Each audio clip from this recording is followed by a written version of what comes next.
Mga ka-showbiz, ilang buwan matapos masuspende ang kanyang talk show sa All TV, sinabi ng dating beauty queen at actress na si Rufa Gutierrez na wala siyang issue sa pagitan ng media giant na ABS-CBN.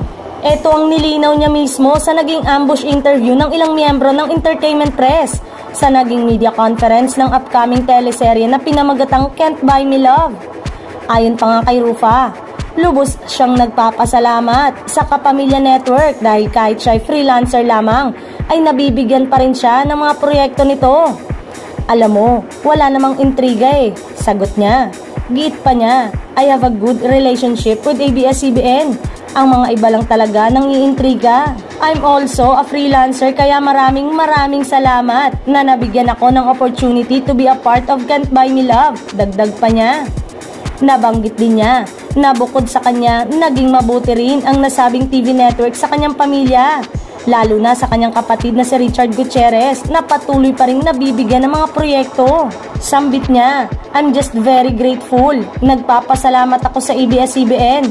They've been really good to the Gutierrez family and maraming salamat kina Sir Carlo, Sir Mark, Tita Cory, sambit ni Rufa.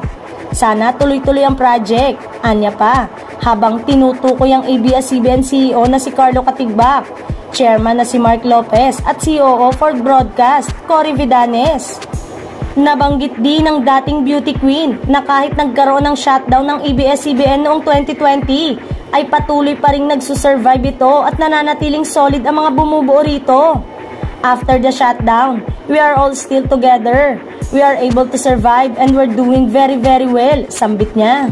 Bago ang Can't Buy Me Love, naging parte si Rufa ng talk show na may titulong MOMS, Miss on a Mission, kasama sina Mariel Rodriguez at Shara Soto.